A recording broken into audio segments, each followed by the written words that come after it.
Okay, and the next is we will discuss about the second component in the general control for substantive tests.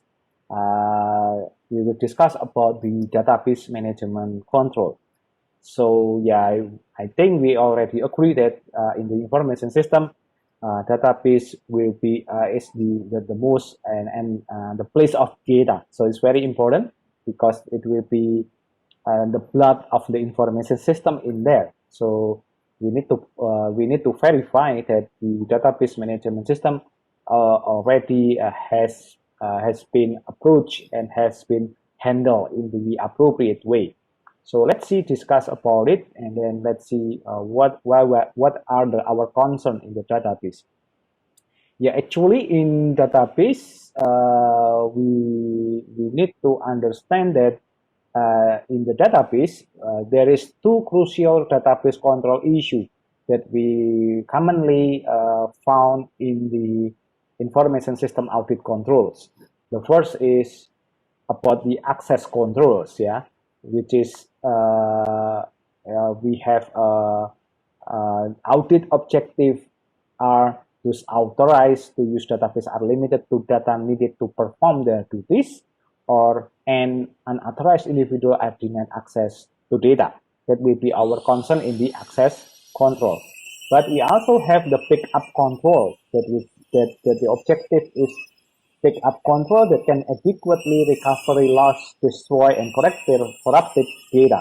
So that will be our concern. It's more simple than operating system because in the audit perspective of database management system, we only need to address these two critical issues, which is access control and pickup control. In the access control, actually our concern is about the user view. Yeah, this is we need to see this one.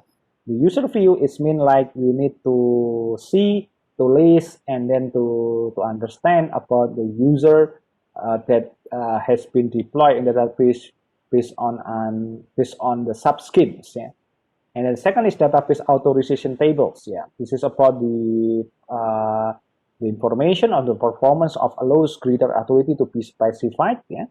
And then we need to address about user-defined procedures, yeah, user to create a personal security program or routines, yeah, and then data encryption, yeah, this is the encoding algorithms, biometric devices, yeah, fingerprint, retina, print, and signature characters. So that will be the access control that we need to check in our database. For example, is if we have this database authorization table, so for example in years, so we need to see that we have a user metric in years, that we have a list of user, and then we will have a list of the resources of features in the database or data or maybe field or something, and then every user have unique combination of the access list in the feature of the database. So if we commonly know about the there is no uniqueness, it's only general list. It's mean, or maybe in the not good way is all grand will be something that will be the problem in your databases. So we need to have this one. So we will ask the database administrator or database engineer to provide this information, and then we will do the analysis to resolve this database authorization table. Yeah. So after we do that, we have that one, and then we will go to the audit procedure. The first is we do the responsibility for authority table and subscheme. Yeah, we need to check that one, and then do the granting appropriate access authority. We need to verify that one. The use of visibility of biometric on controls, yeah, and the use of encryption. We need to see that one. If the database has performed that this four element, it means the database have a good in the good level, yeah, in the good level. Yeah, this is like example of the subscheme restricting access. Yeah, if we have a several user in here, so we try not all user access directly to the data. So we need to have a scheme, and then we build a user view of subscheme. Yeah, so that we have so it's you can see in here not all the table will will access by all the user, but we need to define the subscheme, and then we will restrict the scheme or table in database to access to specific users. Yeah, so this is the subscheme that is restricting access. But I think in the implementation in the real life, it's very very limited that we can found this approach actually. Yeah. So it will be very interesting actually, yeah, to see this problem. And then you will have a backup controls. Yeah, in the backup control, you need to check your database backup. Is there any automatic periodic copy of data or not? Is there any transaction log? Yeah, consists of list of transaction which provide an audit trail. Yeah, and then we need to have a checkpoint features. Yeah, is there only suspend data during system reconciliation? And then recovery module, do you have any restart the system after failure or not? Yeah, this is the objective of the backup control. Yeah, it's different with the access control. In the backup control, we have several audit procedures. The first is to verify that production database are copied at regular intervals. Yeah, you can see in here copied. Yeah, so it would be we need to have a copy of production database. And how we do the copy of database is in the regular intervals. Yeah, which means we need to have appropriate regular transaction. And then we have a backup copy of the database that should be stored in the offsite facility. The purpose is to support disaster recovery. So of course this is very important, yeah, for database.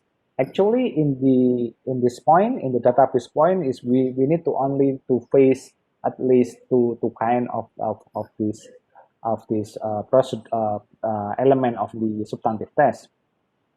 Of course, this is different if the company already implement like a data warehouses, for example, or maybe data lake, or at the same time another approach of databases. Yeah, so that will be different.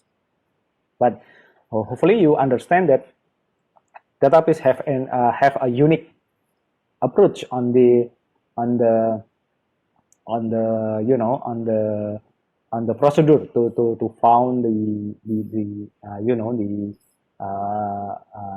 audit processes. Yeah. Okay. So, and then the next I will go to the in the internet. Yeah, this is the third component, how we do the substantive test in the internet and intranet. Yeah, the main point of this internet and intranet is communication. Actually, how we ensure the communication line between that transmit the data in the good way, secure, reliable, and etc. So we have a unique aspect of this. Yeah, different than processing and data storage. Yeah, so we need to have this one. Yeah, network topologies is consists of communication line, hardware component, and software. Yeah, so our concern in the internet and intranet audit is the first is internal and external subversive activities. Is there any subversive activities using the intranet or internet facilities? So our audit objective is prevent and detect illegal internal and internet network access, yeah, and render useless any data captured by perpetrators, preserve the integrity and physical security of data connected to the network. So that will be our audit objective. Yeah. So of course, because we need to address this one, yeah, we need to do the technical check about this one. Of course, in the internet and intranet component, we need help from the network engineers to understand about the landscape, yeah, and then to find out and then to run with the several technique to do that one. And the second is we need to prepare with the equipment failures, yeah, because I think you already know that in the network we always deal about the equipment, especially we have a many range of network equipment that we need to work together to establishing the communication between nodes, yeah. So the audit objective is the integrity of the electronic commerce transaction by determining the control and in place to detect, correct message, loss to equipment failure. So that will be our concern on it. Yeah. So what kind of the subversive threat actually include unauthorized interception of message? Yeah, we call it interception, gaining unauthorized access to an organization networks, and also denial of service attack from a remote location. So that will be very important to you to know about the criteria of the subversive threats. Yeah. So what is the internal control that we need to check and take a look the performance is, of course, the common one is firewall, yeah, because the firewall will provide security by channeling all network connection through a control gateway. So the most important is the main concern is firewall is always about the control gateway, the gateway that control the condition of the topologies. So we need to see that network level firewall is have a low cost and low security access control. We need to check and take a look deep in here, and do not explicitly authenticate outside users. Yeah, for example, you say that okay, you can access as long as you want, for example. So it will be very disaster. And then filter junk or improper root message. Yeah, so you need to have a filtering of contents. Yeah, an experienced hacker can easily penetrate the system. So you need to challenge that issue about the hackers. Yeah, especially there is now many experienced hackers that try to penetrate to our system, and then they will try to test our system is secure or not. Yeah. We need to have application level firewall too, not only just in the network level, because we need to have a customizable network security, and then of course sophisticated function such as logging or user authentication. It will be your next challenge. Yeah. So this is like the picture of the firewall, yeah, which is in the network and also in the application.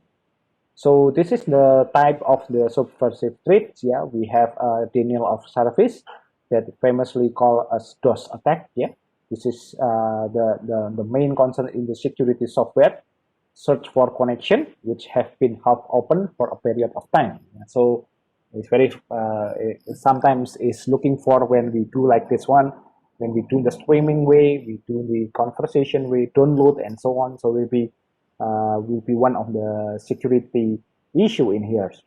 And then encryption, yeah, it's computer program transform a clear message into coded or cheaper text from using algorithms, of course, yeah. So yeah, in the DOS attack, they will do some send the 100 message, and then after, because a lot of 100 of message, so we cannot respond in a good way, and then what happen is your system will be down because there is a lot of a lot of message that came together, and then you need to be respond. And we do the standard data encryption technique too, yeah. And then mostly, I think you already know about in the cryptography or something, or in the network security, I think. And then we also have the issue on the we already familiar with the public and private key encryption, yeah. So we need to check that one too. And also, if you have any advanced data encryption technique that you need to run too. And also, this is we can use the internal control for minimizing the subversive threat. Yeah, the first is using the digital signatures. This is the electronic authentication technique to ensure that transmitted message originated with the authorized sender. Yeah, and message was not tampered with after the signature was applied. Yeah. And then sometimes we also use the digital certificate. This is like electronic identification card used with a public key encryption system. Yeah, this is for verifies the authenticity of the message sender. Yeah, so it's very important. I think very significant or very important side application will be run these two kind of digital signature and digital certificate. Yeah, so this is the information of the how the digital signature works. Yeah, I believe you already know about it. And then we also the message sequence numbering. Yeah, this is the sequence number used to detect missing message. And then message transaction log, listing all incoming and outgoing message to detect the effort of hackers. Yeah. And then request response technique. Yeah, this is the random control message are sent from the sender to ensure message are received. We also have callback devices. Yeah, receiver call the sender back at a pre-authorized phone number before transmission is completed. Yeah. So to do that one, I think for subvversive, we need to review firewall effectiveness in terms of flexibility, proxy services, filtering, segregation of system, audit tool, and probing for weakness. Yeah, so that's very active analysis of effectiveness of your firewall. And we need to review data encryption security procedures, yeah. And then we need to do the testing to verify the encryption, and also review message transaction log. That's very important. And then we need to test procedure for preventing unauthorized call. So this is also for equipment failure. We can implement some of the internal control procedures. The first is line error data from communication noise. We can do the two techniques to detect and correct such data errors. Yeah. We can use echo checks. Yeah, this is the receiver return the message to sender, or parity check. So we do the extra bit is added onto each byte data to similar to check the digit. So this is like random check, something like that. Yeah, this is the vertical and horizontal parity. And then we need to do the auditing procedure for equipment failure. Yeah, this is the using a sample of message from the transaction log. Yeah, this is the objective to examine them for garbled content caused by line noise, or verify that corrupted message were successfully retransmit. Yeah, it means when we have a corrupted message, it doesn't worry, but we have some mechanism that message will be retransmit in the successful way. Yeah, that's the procedure in the communication with which we call as internet and intranet component. Yeah. So I hope you understand about it, because this is very important to you. That so in this case, you can see that your knowledge and your competency in the network things is very important for this purpose. Yeah. Okay.